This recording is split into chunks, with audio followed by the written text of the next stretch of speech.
Hello friends. तो आज के सेशन में हम जानेंगे मेडिकल एथिक्स एंड प्रोफेशनलिज्म के बारे में। तो ये आपको पढ़ाया जाता है कम्युनिटी मेडिसिन के अंडर। ये आपके ओरिएंटेशन सेशन में ही आपको बताया जाएगा, जो कि पहले 7 डेज़ ऑफ MBBS प्रोग्राम में होता है। आपका जो इनिशियल 7 डेज़ होता है उसमें आपको ओरिएंटेशन दिया जाएगा। ओरिएंटेशन सेशंस बहुत सारे होंगे। तो हमने सारे सब्जेक्ट्स का इंट्रोडक्शन पहले कर लिया था, अभी थोड़ा उससे आगे बढ़ेंगे। तो ये कम्युनिटी मेडिसिन के अंडर आता है। उसका पहला लेक्चर है मेडिकल एथिक्स एंड प्रोफेशनलिज्म के बारे में। ठीक है, तो शुरू करते हैं। तो एथिक्स क्या होता है? ये एथिक्स जो हम लिख रहे हैं, मेडिकल एथिक्स, एथिक्स का मीनिंग क्या होता है? एथिक्स है a system of moral principles that apply value to the practice of clinical medicine and scientific research. तो सीधे शब्दों में कहें तो ये कुछ होते हैं रूल्स तो नहीं बोलेंगे, एग्रीमेंट होता है जो कि किसी भी प्रोफेशनल के लिए फॉलो करना मैंडेटरी है, ताकि एज अ होल उसके प्रोफेशन को और उसके प्रोफेशन को जो लोग उससे सर्विस लेते हैं, जो कि पेशेंट होता है, उस पर भरोसा रहे। पेशेंट और डॉक्टर के बीच में भरोसा रखने के लिए ये एथिक्स फॉलो करना बहुत इम्पोर्टेंट है। तो ये है system of moral principles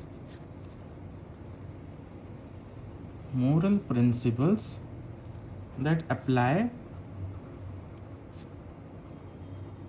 value मतलब ह्यूमन वैल्यू, हम जो बोलते हैं क्या बुरा है, क्या अच्छा है, ये मोरली ये अच्छा है बुरा है, तो उसको value. Moral principles that apply value to the practice of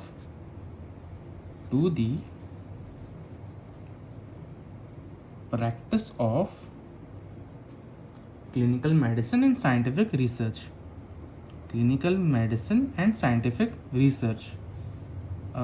clinical medicine मतलब डॉक्टर का जो मेन काम होता है क्लिनिक में मेडिसिन देना या सीधे शब्दों में पेशेंट देखना, और ये साइंटिफिक रिसर्च में भी काम आता है, जैसे ड्रग टेस्टिंग हुआ, ये जिसमें हमको वॉलंटियर चाहिए होता है, जैसे कि वैक्सीन का सेफ्टी के लिए ह्यूमन टेस्टिंग जब होता है, तो सब में एथिक्स लगना ज़रूरी है। तो अगर कोई कॉन्फ्लिक्ट या कन्फ्यूज़न होता है कि क्या करना चाहिए, क्या नहीं करना चाहिए, क्या लीगल है या फिर क्या अच्छा है, क्या बुरा है, तो उस टाइम पे इस सारे एथिक्स में जो आते हैं पॉइंट्स आते हैं, हम उनको कंसिडर करते हैं। ठीक है, तो मेन चीज़ हम क्या देखेंगे, एम्पैथी फॉर पेशेंट, मतलब पेशेंट की जगह पर डॉक्टर को खुद रह कर सोचना चाहिए कि उसको ऐसा दर्द हो रहा है या उसको भी ऐसा लग रहा है। तो जैसे कि किसी को तकलीफ़ हो रही हो तो आकर ऐसा ना हो कि डॉक्टर उसको गाली दे कि नहीं तुम ऐसा जानबूझ के मत करो, ये तो खा लो तो ठीक हो जाओगे, मैंने दवाई दे दी थी, ऐसा नहीं होना चाहिए। तो एक ये कम्युनिकेशंस के लिए भी बहुत इंपॉर्टेंट, कम्युनिकेशन से ही एथिक्स कम्युनिकेशन से ही चलता है। तो उसके अलावा कुछ और मतलब है ही नहीं एथिक्स का। तो और मतलब एक और चीज़ भी है कि आप अच्छा ना कर सको तो उसका बुरा तो मत कीजिए एटलीस्ट। तो इसको हम ऐसे बोल सकते हैं फिड्यूशियरी ड्यूटी का कभी आपने सुना है? फिड्यूशिया लैटिन में होता है ट्रस्ट। लैटिन में मैं ये जो टर्म्स लिख रहा हूँ ना, ये कभी कभी पूछ लेते हैं एग्ज़ाम्स में, तो ये सब इसलिए मैं लिख के पढ़ा रहा हूँ। फिड्यूसरी लैटिन में फिड्यूसरी होता है, ट्रस्ट से रिलेटेड होता है। ठीक है, फिड्यूशिया का मतलब लैटिन में ट्रस्ट है। तो फिड्यूसरी ड्यूटी जो है वो एथिक्स से क्यों रिलेटेड है? क्योंकि ये सब ट्रस्ट पर निर्भर करता है। अगर पेशेंट को भरोसा नहीं है डॉक्टर पर तो कोई ट्रीटमेंट का मतलब ही नहीं है। तो डॉक्टर को केयर करना चाहिए और पेशेंट के बेस्ट इंटरेस्ट पर ही एक्ट करना चाहिए। कन्फ्यूज़न अगर होती है तो आप कॉलीग्स को कंसल्ट करो या जो भी करो, बट उसका बुरा तो कभी मत करो कि नहीं मुझे सब मालूम है, ये कर लूँगा। तो ये भी बहुत इम्पोर्टेंट है। तो आप बोलेंगे कि एथिक्स तो ऐसा है, तो कुछ रूल्स एंड रेगुलेशंस है क्या? तो मैं ये बताना चाहूँगा कि लॉज जो हैं वो एथिक्स के साथ समान नहीं है।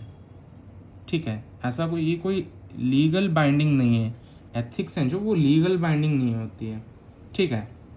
आप अगर एथिक्स को वायलेट करेंगे तो ऐसा नहीं कि डॉक्टर को जेल हो जाएगी।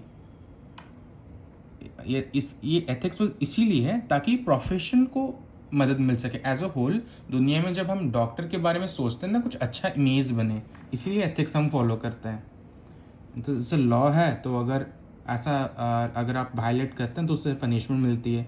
तो ये कुछ set of rules and regulations हैं जो एप्लीकेबल हैं सारे सिटीजन्स को, वो होती है लॉ। एथिक्स क्या है? वो गाइडलाइंस का एक सेट है, ऐसा आपको करना चाहिए, ये आप करो, आप पर बाइंडिंग नहीं है। तो ये प्रोफेशनल नॉर्म्स के साथ प्रोफेशनल नॉर्म्स पर गवर्नड होती है, इसमें कोई लीगल बाइंडिंग नहीं है। बस क्या बुरा है क्या अच्छा है यही ये डिसाइड करेगा, ठीक है। तो basic human rights in relation to health, ये एक इम्पोर्टेंट पॉइंट है, इसको याद रख लीजिएगा। बेसिक ह्यूमन राइट्स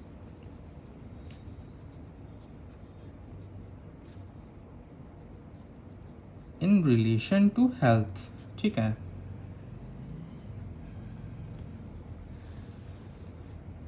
तो ये कुछ साधारण सी जो है मतलब इंट्यूटिव पॉइंट्स हैं, तो ये ज़्यादा मुश्किल भी नहीं है। तो पहला तो है एक्सेस टू हेल्थ केयर तक मैं पहुंचूंगा नहीं तो टर्शियरी कॉलेज टर्शियरी हॉस्पिटल्स बनाने का कुछ मतलब ही नहीं है। एक्सेस टू हेल्थ केयर, फिर है राइट टू नॉन डिस्क्रिमिनेशन। ऐसा नहीं है डॉक्टर बोलेगा कि ये इस रिलीजन का या ये ऊंचे जॉब पर है तो मैं इसको ज़्यादा देखूंगा, ऐसा नहीं होना चाहिए। राइट टू नॉन डिस्क्रिमिनेशन, फिर right to privacy and confidentiality. Right to privacy and confidentiality मतलब जो चीज़ डॉक्टर को बताई जाएगी, ऐसा नहीं है कि मैं घूम फिर कर सबको बताऊंगा कि मेरे इस पेशेंट का नाम ये मिस्टर शर्मा ने, मुझे अरे उसको ये हुआ है, आपको पता नहीं था।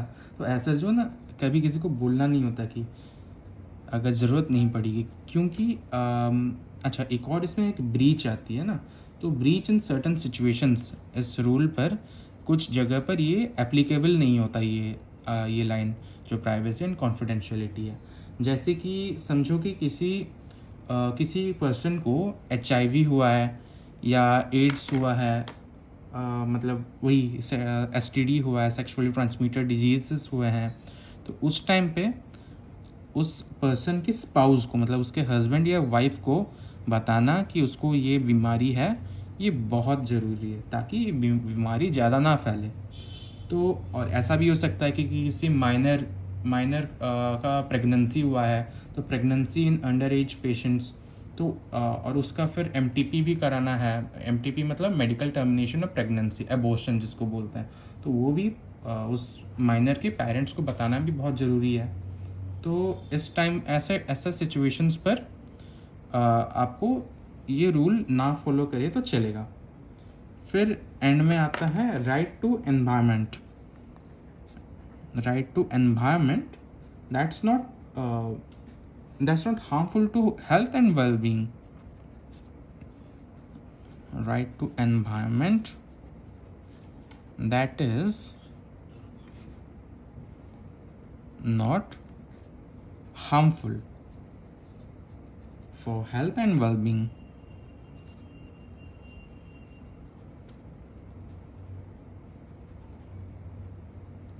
ठीक है, तो ये कुछ है basic human rights in relation to health. आगे बढ़ते हैं फिर। अभी मैं बताने जा रहा हूँ 4 basic principles of medical ethics. इस पर सवाल आ जाते हैं, कई बार आ जाते हैं, तो इसको ध्यान रखिएगा, ठीक है। 4 basic principle of medical ethics. Basic principles of medical ethics, ठीक है। नंबर 1 पर है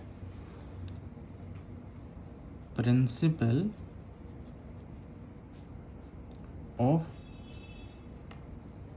रेस्पेक्ट फॉर ऑटोनॉमी। मैं आगे समझाऊंगा इसका मतलब क्या है, ठीक है। ऑटोनॉमी। चलो, फिर दूसरा है प्रिंसिपल ऑफ नॉन मैलिफिसेंस।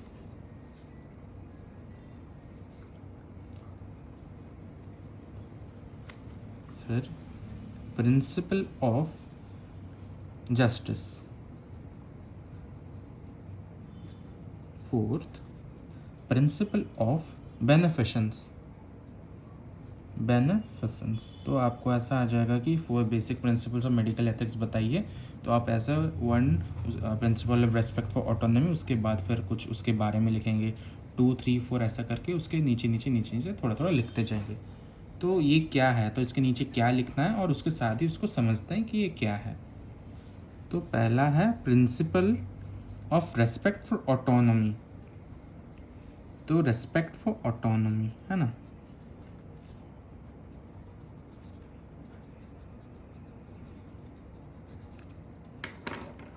तो इसका मतलब है कि रेस्पेक्ट करना है इंडिविजुअल के ऑटोनॉमी और उसके एबिलिटी टू मेक डिसीजन, कि पेशेंट को होना चाहिए, एबिलिटी होना चाहिए, फ्रीडम होनी चाहिए कि उसके साथ क्या हो वो उसके बारे में डिसाइड कर सके। ऐसा नहीं कि मैं डॉक्टर हूँ, मुझे पता है तुम्हें ये हुआ है तो मैं तुमको ज़बरदस्ती ये ट्रीटमेंट करूँगा ही करूँगा। पेशेंट को पता होना चाहिए कि मेरे साथ क्या हो रहा है और पेशेंट को वो डिसीजन खुद लेना पड़े, उसका कॉन्सेंट रहना चाहिए। ठीक है, तो पहला पॉइंट वही है, रेस्पेक्ट फॉर इंडिविजुअल्स ऑटोनॉमी और ability to make decision.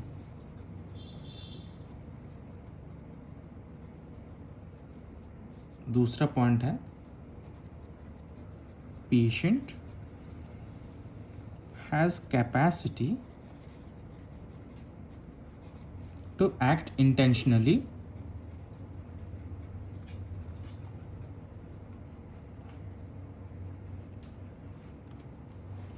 with understanding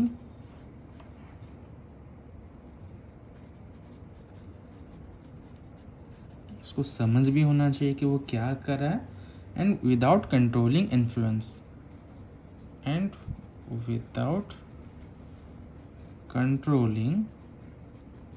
influence, कोई उसको उस पर हावी ना होना चाहिए, कोई इन्फ्लुएंस ना होना चाहिए किसी भी बंदे का। फिर तीसरा पॉइंट है respect for privacy and confidentiality of patient. हमने ये डिस्कस किया हुआ है, अपने पास अपने सीक्रेट्स रखिए, अपने पेशेंट के भी सीक्रेट्स रखिए। Respect for privacy and confidentiality of patient.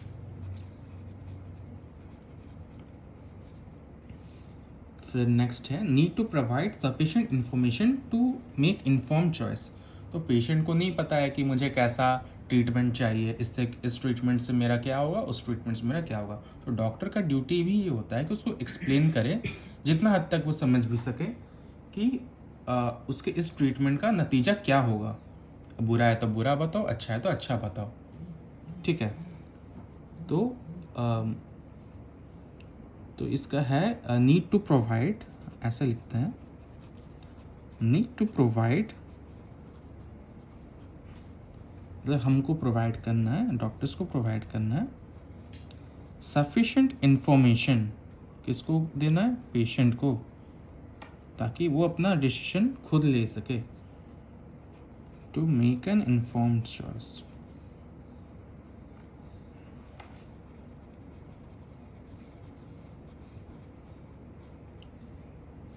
फिर आता है 5 पॉइंट्स तो चाहिए हमको। तो प्रोटेक्ट पर्सन्स, ये भी इम्पोर्टेंट है क्योंकि बाकी सारे पॉइंट्स को कॉन्ट्राडिक्ट कर रहा है। Protect persons who lack decision making capacity,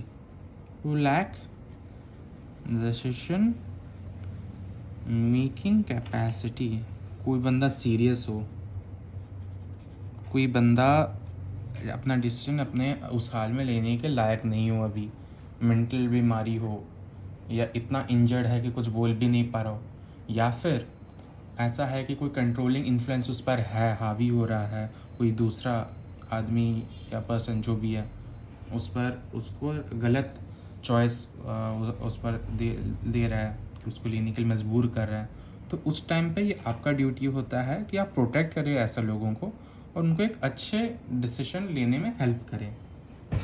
ठीक है, तो ये हो गया रेस्पेक्ट फॉर ऑटोनॉमी का, ये सारा पॉइंट्स हैं, तो ये सिंगल आंसर नहीं है, और भी आगे आने वाला है। ठीक है, तो दूसरा जो हमारा था principle of non मैलेफिसेंस।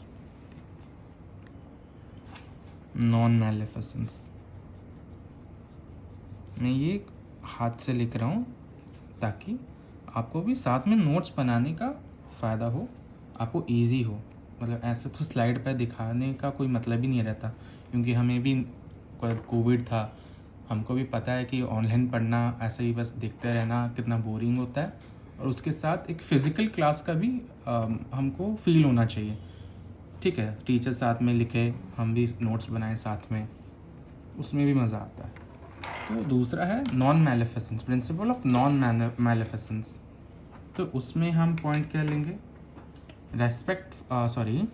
Not harming during treatment और रिसर्च। मतलब नॉट मैलेफिसेंस का मतलब क्या होता है, कुछ बुरा करना। मैलेफिसेंट का मतलब है जो बुरा कुछ करता हो या बुरा सोचता हो आपके बारे में। तो जैसा हमने पहले बताया था, अच्छा करो ना करो, उसका बुरा एटलीस्ट मत करो। ठीक है, तो नॉट हार्मिंग ड्यूरिंग ट्रीटमेंट और रिसर्च के वक्त में भी जो होता है, जैसे ड्रग टेस्टिंग होता है, वैक्सीन टेस्टिंग होता है, तो आपको ये पूरा ख्याल रखना चाहिए कि आपके पार्टिसिपेंट या आपके पेशेंट पर कोई बुरा असर ना हो आपके रिसर्च या ट्रीटमेंट का। नॉट हार्मिंग पेशेंट और पार्टिसिपेंट, जो भी आप लिखो, ड्यूरिंग ट्रीटमेंट और रिसर्च। ठीक है, फिर दूसरा पॉइंट है, doctor should not intentionally create harm और injury to patient either through act of commission या ओमिशन। पहले लिख लेते हैं फिर समझाता हूँ। Doctor should not intentionally create harm और injury to patient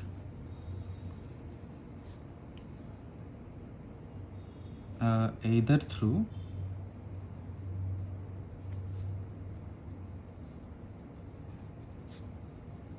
act of commission या omission। तो लंबा पॉइंट है, इसका मतलब वैसे छोटा ही है, वही है कि इंटेंशनली आप हार्म ना करें या इंजरी ना दे, जानबूझ के हो या इंटेंशन मतलब नहीं हो। ओमिशन का मतलब है कि आप सर्जरी कर रहे हो, आपने छोड़ दिया, जैसे कोई सर्जिकल इक्विपमेंट है बॉडी के अंदर छोड़ दिया, तो ये आपके नेग्लिजेंस के कारण होता है। तो वैसे ही बहुत सारी केसेस होते हैं, तो इसका आपको ध्यान रखना चाहिए। ठीक है, फिर थर्ड पॉइंट को आते हैं, प्रिंसिपल ऑफ डबल इफेक्ट। ये बहुत इंपॉर्टेंट है, प्रिंसिपल ऑफ डबल इफेक्ट। मतलब है कि आप जो काम करेंगे उसके दो इफ़ेक्ट होंगे। मेरा इंटेंशन कुछ और होगा करने का, उसके साथ ही एक और साइड इफ़ेक्ट भी आ जाएगा। Sir side effect is a good word इसके लिए। तो ऐसा बोलेंगे कि नेचर ऑफ एक्शन, डॉक्टर का जो एक्शन जो लिया है उसने वो अच्छे के लिए लिया होगा, लेकिन नॉट रॉन्ग इंटेंशिकली, लेकिन उसके लिए आपको एक साइड इफ़ेक्ट भी झेलना पड़ेगा। एग्जाम्पल एक भी देंगे, नॉट रॉन्ग इंट्रेंसिकली, मतलब ये आपको देखना पड़ेगा जो दो इफ़ेक्ट होंगे, इफ़ेक्ट जो होगा उसके दो तरह होंगे, गुड इफ़ेक्ट होगा और एक बैड इफ़ेक्ट होगा आपके एक ही एक्शन का। आपको देखना पड़ेगा गुड इफ़ेक्ट कितना असरदार है, बैड इफ़ेक्ट कितना असरदार है, उसी पर आपको जज करना पड़ेगा। जैसे कि एक प्रेग्नेंट वुमेन है जिसके यूटेरस में कैंसर है, तो आप क्या बोलेंगे, वुमेन को बचाएंगे या अगर वुमेन को बचाना तो यूटेरस निकालना पड़ेगा ताकि कैंसर भी चला जाए। बट अगर यूटेरस निकाल देंगे तो वुमेन के जो फीटस होगा, जो क्योंकि वो प्रेग्नेंट है, तो उसको मार देंगे। तो किसे बचाएंगे आप? ऐसे केसेस में एक्शन लेना बहुत डिफ़िकल्ट होता है, लेकिन आपका ऐसे केसेस में रिस्पॉन्स होना चाहिए कि वुमेन को बचाएं। ठीक है, तो फिर नेक्स्ट को चलते हैं। नेक्स्ट है हमारा प्रिंसिपल ऑफ जस्टिस। ठीक है, प्रिंसिपल ऑफ जस्टिस। तो इसमें क्या है कि जस्टिस ये इजी है, आपको हर किसी को इक्वली ट्रीट करना है। ऐसा नहीं हुआ कि ये बहुत ऊंचे पोस्ट पर है, ये चीफ मिनिस्टर है, प्राइम मिनिस्टर है, मैं इसको ज़्यादा देखूंगा, और ये तो पता नहीं कौन है, मैं इसको नहीं देखूंगा, थोड़ा बाद में, इसके लिए थोड़ा बाद में कर लेते हैं। वो सब नहीं होना चाहिए। या religion, caste, skin colour, race, जो भी हो, आपको किसी भी कीमत पर, नेशनलिटी भी नहीं, ये इंडियन है, ये और कोई नेशन से है, तो आपको किसी भी बेसिस पर डिस्क्रिमिनेशन नहीं करना है। आप डॉक्टर है, आपके सामने पेशेंट एक बॉडी है, आपको इसके अलावा कुछ नहीं देखना है। तो पहला है treat all Fairlie and equally. Treat all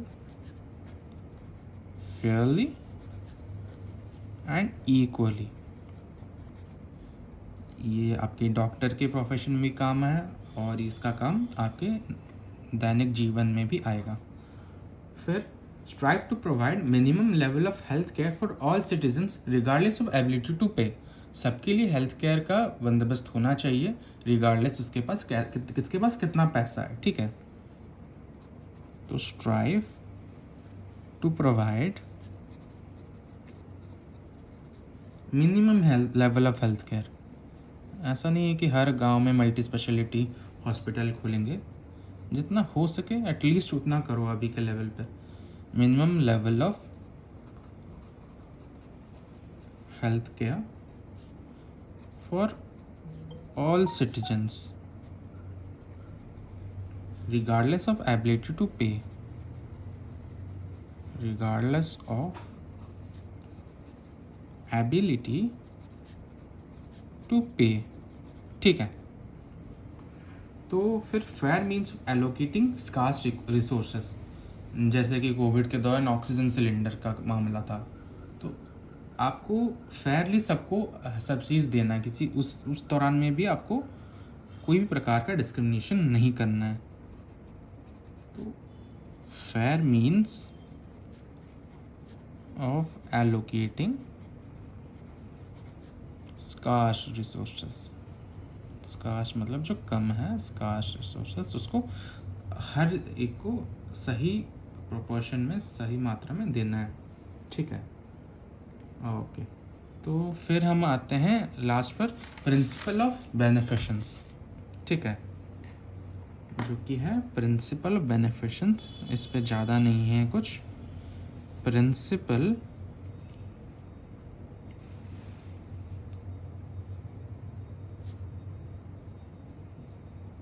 बेनिफिशंस, तो इस पे क्या है, ये रिफ़र करता है tradition of acting in patients best interest to maximise benefit and minimise harm.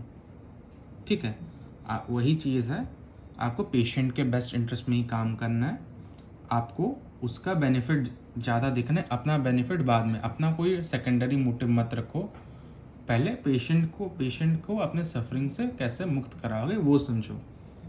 ठीक है, तो आप यही लिखेंगे, refers to tradition of acting. Tradition क्यों? क्योंकि हर डॉक्टर से एक्सपेक्टेड है, जो कि आज तक करते आए हैं और आगे से भी जो करेंगे, एक ट्रेडिशन बन चुका है। Tradition of acting in patients best interest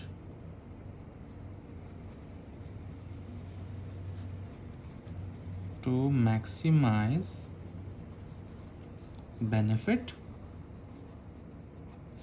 and minimize harm.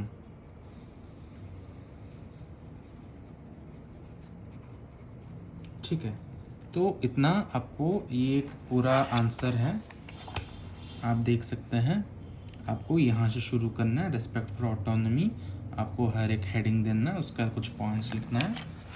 तो यहाँ तक आप देखिए, ये आपका पूरा एक आंसर होता है, समझे? ठीक है, तो अभी आपने इतना सब तो देख लिया।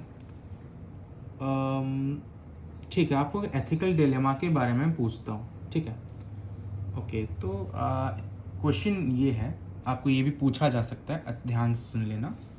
Should doctors always tell patients the diagnosis in situations like stigmatising disease, patient doesn't want to tell family और relatives don't want to disclose, है ना? कि हमेशा जो आप डायग्नोस करोगे, मुझे पता चला आपको ये बीमारी है, वो है, आपका ये होगा, डॉक्टर को जो भी पता चला, क्या वो हमेशा वो चीज़ अपने पेशेंट्स को बताना चाहिए? अगर ऐसा केस हुआ कि वो स्टिग्मेटाइजिंग डिजीज़ है, या कोई पेशेंट है जो अपने फैमिली को बताना नहीं चाहता है, या रिलेटिव है जो ये इसका किसी को पता चलने नहीं देना चाहते, तो ये सब एथिकल डिलेमास होती हैं जिनका कोई सटीक आंसर तो होता नहीं है। फिर भी आप सोच सकते हैं, कोई स्टिग्मेटाइजिंग डिजीज़ है, फिर भी अगर आपके पेशेंट का मानसिक स्थिति ठीक है, वो सह सकता है कि मतलब एक शॉक ले सकता है, तो आप उसको बताना चाहते हैं। अगर नहीं है तो किसी को, उसके क्लोज मेंबर को बुला के बताएं। और अगर पेशेंट फैमिली को नहीं बताना चाहता है, लेकिन जैसा कि आपने पहले देखा था, कोई सेक्सुअल ट्रांसमिटेड डिजीज़ हो, तो उसके स्पाउस को तो बताना ही पड़ेगा, ठीक है? या फिर जैसे MTP कराना हो, अंडर एज गर्ल जो प्रेग्नेंट है, उसके पेरेंट्स को तो बताना ही पड़ेगा। तो ऐसे बहुत सारे रेस्पॉन्स इसके हो सकते हैं।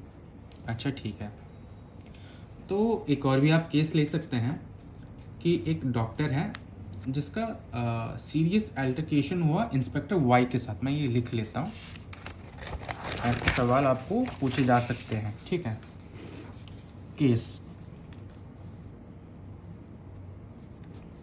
Doctor X had serious altercation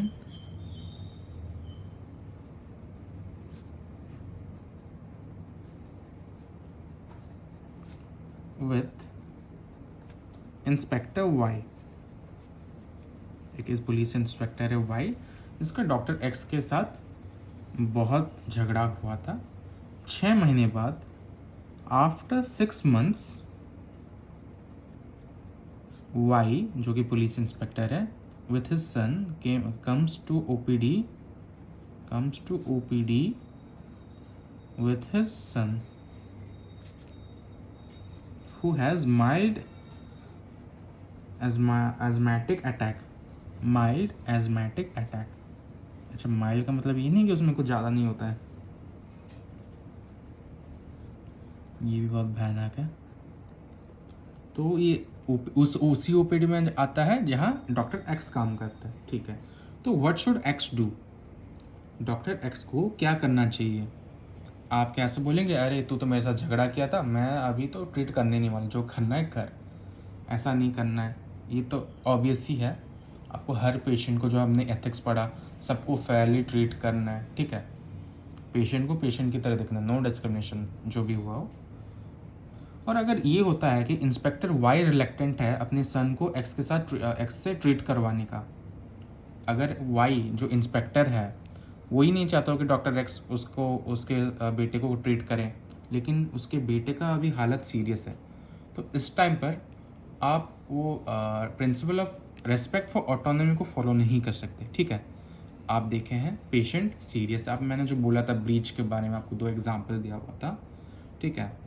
तो आपने देखा है कि पेशेंट सीरियस है, आपको अभी ट्रीट करना ही पड़ेगा। लेकिन आप अगर सीरियस नहीं है और वाई चाहता है कि नहीं हो, तो फिर आपको उसकी ऑटोनॉमी का रेस्पेक्ट करना ही पड़ेगा। लेकिन आप खुद से कभी नहीं बोलेंगे, पहले से आप डॉक्टर हैं तो आप खुद से नहीं बोलेंगे मैं नहीं करूँगा। आप आइदर वेट करें कि वो बोलें कि ट्रीट नहीं कराना है, लेकिन अगर सीरियस है तो आपको as a doctor you are bound to treat a patient, ठीक है? तो इसके बाद हम चलते हैं प्रोफेशनलिज्म के ऊपर। क्या है प्रोफेशनलिज्म?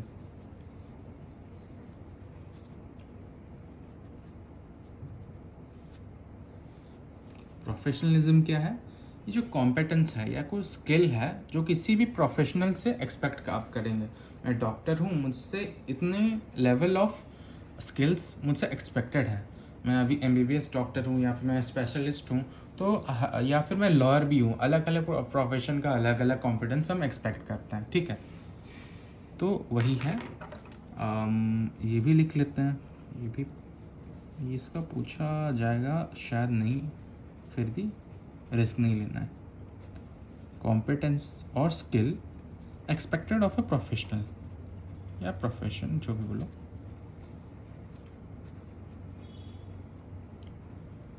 प्रोफेशनल, ठीक है। फिर ये एक प्रोफेशनलिज्म क्या है? ये है कॉम्बिनेशन ऑफ नॉलेज है। आपको नॉलेज चाहिए, उसके साथ आपको स्किल भी चाहिए। ऐसा नहीं कि बस पढ़ लिया जान लिया, वैसा नहीं होता। फिर एबिलिटी चाहिए, उसके साथ ही परसेप्शन भी चाहिए। परसेप्शन भी चाहिए कि मुझे पता चलना चाहिए मेरे पेशेंट के जगह मैं अगर रहूँगा तो मुझे कैसा लगेगा, वो परसेप्शन आपको चाहिए, ठीक है। फिर उसका इम्पोर्टेंट कैरेक्टरिस्टिक्स जो है आपको ये कॉलेज में बताएंगे। आपको नीट अपीयरेंस रखना है, साफ़ सुथरा रहना है। फिर एक प्रॉपर डिमीनर होना चाहिए। उसके साथ आप एथिकल रहेंगे, कॉम्पिटेंट रहेंगे, ऑर्गेनाइज्ड रहेंगे। कम्युनिकेटर बनना बहुत ही ज़्यादा इम्पोर्टेंट है, क्योंकि डॉक्टर का अच्छा डॉक्टर वो नहीं होता, हमारे प्रोफेसर ऐसा ही बता दें। अच्छा डॉक्टर वो नहीं होता जिसके पास ज़्यादा नॉलेज हो, जिसके पास ज़्यादा अच्छा कम्युनिकेशन स्किल्स हो, वो अच्छा डॉक्टर होता है, ठीक है। तो ये छोटा सा पीस था प्रोफेशनलिज्म के ऊपर। फिर आता है मेडिकल रिसर्च पर एथिक्स। मेडिकल रिसर्च एथिक्स, ये भी बहुत इंपॉर्टेंट। अभी तक हम क्लिनिकल एथिक्स के बारे में पढ़ रहे थे, अभी रिसर्च अगर करेंगे आप, अगर ड्रग टेस्टिंग की, तो आपके पास आप एडवर्टाइजमेंट करेंगे कि मुझे पार्टिसिपेंट चाहिए। फिर वॉल्टियर आपके पास आएंगे, आप उनसे कॉन्सेंट लेंगे, फिर उनके ऊपर आप रिसर्च करेंगे, ठीक है। तो आपका पहला रिस्पॉन्सिबिलिटी होता है minimising harm to the volunteers. Minimise harm to volunteers. फिर ऑब्टेन इन्फॉर्म्ड कॉन्सेंट। ऐसा नहीं कि बस अंगूठा लगा के ले आया, उसको इन्फॉर्म करना है कि आपका तो ये होगा, कॉन्सेंट में ये है, तो उसको इन्फॉर्म्ड कॉन्सेंट उससे लाना है। फिर मेंटेन कॉन्फिडेंशियलिटी, बहुत इंपॉर्टेंट होता है। Maintain confidentiality. आपने ह्यूमन जेनोम प्रोजेक्ट के बारे में सुना ही होगा। तो वो जो था, जो जेनेटिक मटेरियल दिया गया था जिससे ह्यूमंस का हमने मैपिंग किया, जीनोम का मैपिंग किया है, तो वो किसका था कभी नहीं पता चलेगा आपको। तो इसको बोलते हैं मेंटेन कॉन्फिडेंशियलिटी। फिर protect right and dignity of participant. Protect right and dignity, ये आपको पूछा जा सकता है, ठीक है, इसलिए पॉइंट्स में लिख रहा हूँ। Of participant.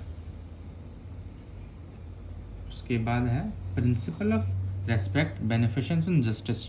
जो हमने अभी लिखा था ऊपर, वो सारा इसमें भी अप्लाई करना है, ठीक है। Principle of respect, beneficence, justice and non maleficence, ये सारा इस पर भी अप्लाई करना है, ओके, ठीक है।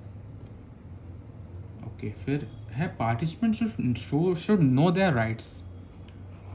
सबको अपने राइट्स मालूम होने चाहिए। किसी को भी ऐसा नहीं कि ठग लिया, नहीं आप इसको करना ही पड़ेगा। Participants should know their rights.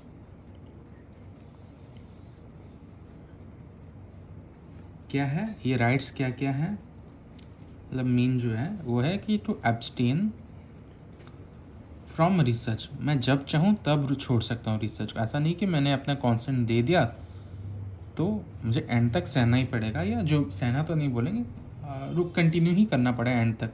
मैं कभी भी छोड़ सकता हूँ, बीच में भी छोड़ सकता हूँ, मुझे कुछ फ़र्क नहीं पड़ता।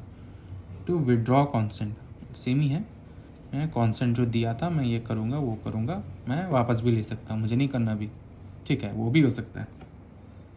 तो अभी हम एंड ये आप देख लीजिए, ठीक है। तो नेक्स्ट हम आते हैं, ये एंड पार्ट है हमारा, प्रोफेशनल मिसकंडक्ट।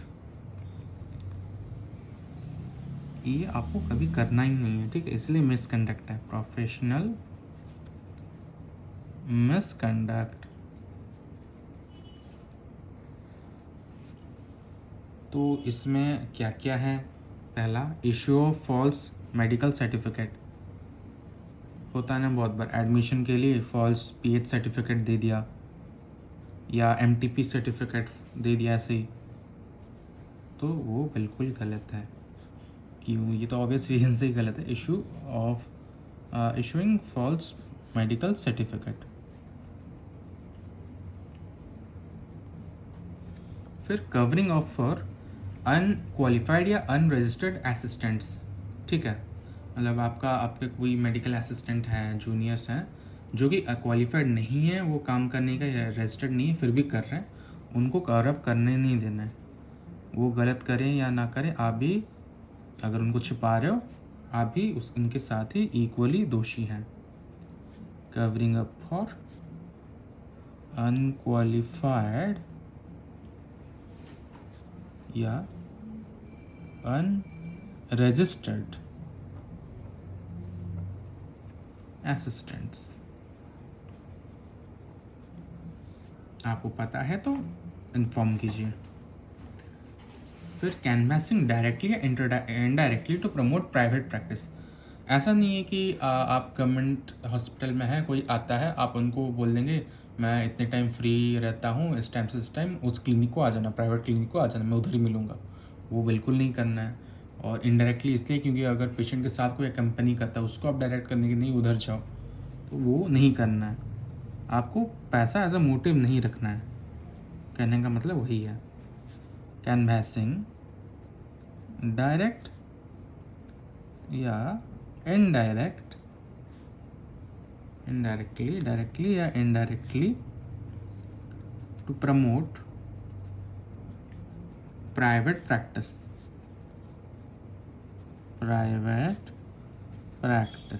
ठीक है। फिर फोर्थ है एडल्टरी विद पेशेंट या अकम्पनिंग पर्सन। ये तो ऑब्वियस ही है, जैसे सेक्सुअल हरासमेंट हुआ, जो भी हुआ, आपको ये भी नहीं करना। एडल्टरी विद पेशेंट के साथ भी नहीं करना, या पेशेंट के साथ जो अकम्पनी करता है उसको भी नहीं करना, मतलब ये आप डॉक्टर हो या ना हो कभी नहीं करना। पर्सन। फिर आता है फी स्प्लिटिंग या डाइकोटॉमी। फी स्प्लिटिंग या डाइकोटॉमी मतलब आप ऐसा नहीं होना चाहिए कि आप किसी या क्लिनिक या किसी मेडिसिन स्टोर को आप रिफ़र करेंगे और उस जो फ़ी मिलेगा वहाँ पेशेंट जब जाता है, जो फ़ी मिलता है आपको आधा मिले, उनको आधा मिले, या कुछ परसेंटेज मिले, जो परसेंटेज का काम होता है मेडिकल स्टोर्स और डॉक्टर के बीच में होता है, या जो भी हो, वो भी नहीं करना, ठीक है। तो इतना ही था। तो ये सब अभी तो आपको हल्के में आप ले रहे होंगे शायद, लेकिन एक्चुअली सारा सब कुछ ख़त्म होने के बाद, जो मटेरियल नॉलेज वो सारा गेन होने के बाद, जब अच्छा डॉक्टर या बुरा डॉक्टर जो होता है ना, इसी सब इश्यूज़ के अंडर ही हम डिसाइड करते हैं।